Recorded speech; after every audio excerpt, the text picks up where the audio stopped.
Yo les postos, bienvenue dans cette nouvelle vidéo. Avant de commencer cette vidéo qui sera mercato et aussi quel 11 pourrait démarrer la saison prochaine avec les recrues que va attirer le Paris Saint-Germain, en plus des joueurs qu'on a déjà, à quoi le 11 pourrait ressembler la saison prochaine sous les ordres de Maurizio Pochettino, et pour enfin gagner tous les titres possibles et imaginables, et en priorité la Ligue des Champions. Avant de commencer cette vidéo les postos, vous connaissez, hein, nouveau site officiel de maillots de football, maillots de foot pas cher, zofoot.com. Le lien est en bas en description, les postos. Vous avez moins 15%, c'est plus moins 10, c'est moins 15% avec le code promo Sacha. Voilà, on vient de recevoir des nouveaux maillots et vraiment la qualité est de ouf, oufissime. Ce maillot, ça fait longtemps que je le voulais. C'est vraiment du lourd, la qualité est énormissime. Vous avez tous les maillots de foot de tous vos clubs préférés, ainsi que des survêtements, des joggings. Celui-là aussi, pour moi, est complètement splendidissime. Voilà, les gars, les postos. Donc, c'est vraiment de la qualité. N'hésitez pas, hein. N'hésitez pas à y aller en masse, les postos, et on va vous présenter le suite tout de suite. Voilà les postos, zofoot.com, vous avez tous les maillots de tous vos clubs préférés, ainsi que des survêtements, des shirts, les maillots de toutes les sélections pour l'Euro 2021 et la Copa América. Les postos, moins 15% avec le code promo Sacha, vous avez leur Telegram et leurs réseaux sociaux en bas en description. N'hésitez pas les postos, c'est du très très lourd.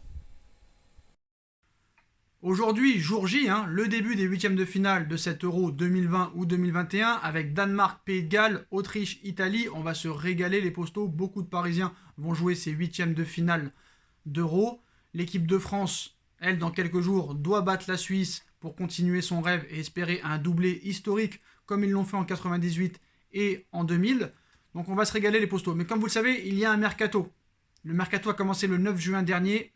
Déjà une arrivée du côté du PSG, Jorginho Wijnaldum. D'autres devraient suivre. Donnarumma.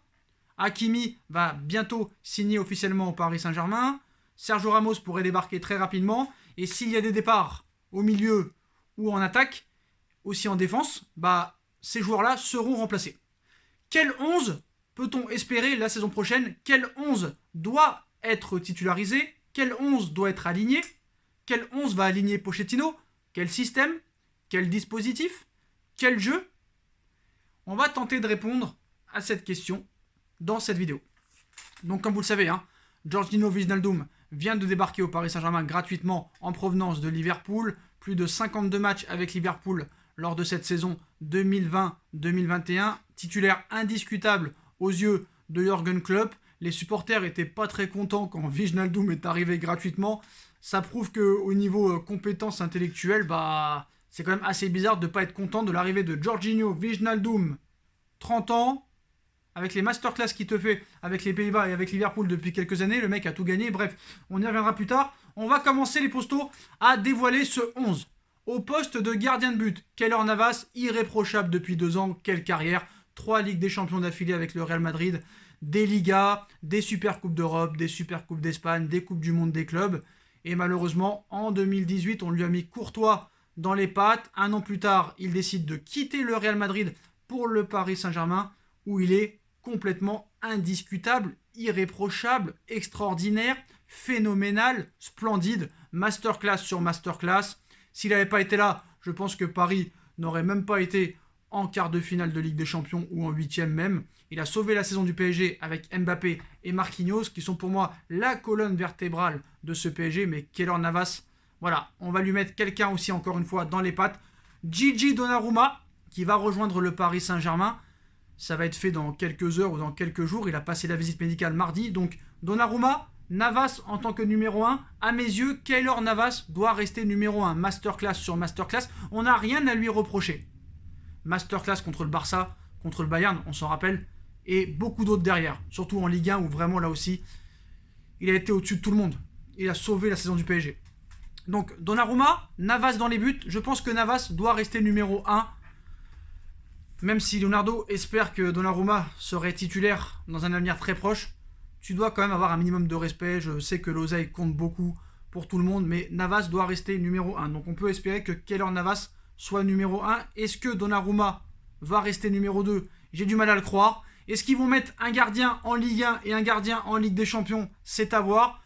Acceptera-t-il à la fin d'être prêté une saison de plus? On verra ce qui se passera, mais Navas doit rester numéro 1. Donc je laisse Navas numéro 1. Maintenant, dans quel dispositif doit jouer le PSG?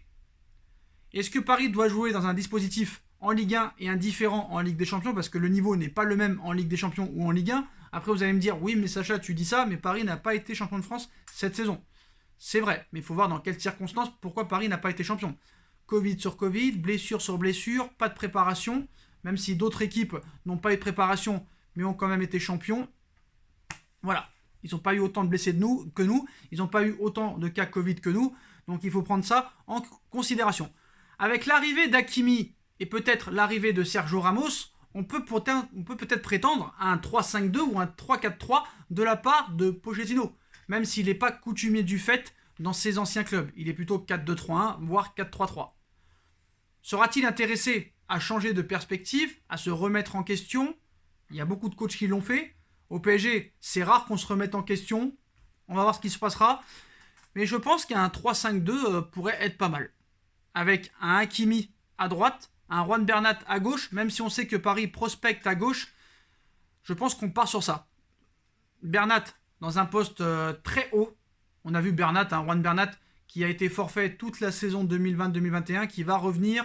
Paris a triplé son salaire, l'a fait prolonger. Je pense que c'est pas pour rien. Les dirigeants et Maurizio Pochettino en attendent beaucoup, même si ça prospecte à gauche, mais c'est plus pour une doublure, je pense, avec des éventuelles ventes de Michel Bakker et aussi de Layvin Kurzawa. S'il ne trouve pas, je pense que Abdou Diallo sera positionné à gauche et sera la doublure de Juan Bernat. Donc on part sur Navas dans les buts, Juan Bernat à gauche, Hakimi à droite, dans des postes d'arrière et de latéraux très très très offensifs.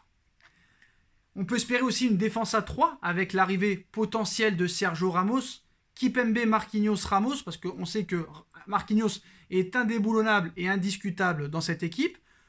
Pourquoi amener des problèmes dans le vestiaire alors que tu peux jouer avec une défense à 3? Kipembe a déjà prouvé que quand tu lui mets un Varane, un Thiago Silva ou un Marquinhos à côté de lui, il est très fort. C'est vrai que quand tu lui mets Kerrer ou Diallo ou Danilo, c'est autre chose. Donc on part sur une défense à 3, Sergio Ramos, Marquinhos, Kipembe, Bernat à gauche, Hakimi à droite. On passe maintenant au milieu de terrain. Beaucoup de monde au milieu de terrain. On sait que Rafinha n'est pas titulaire dans cette équipe. Et il n'est pas titulaire à juste titre.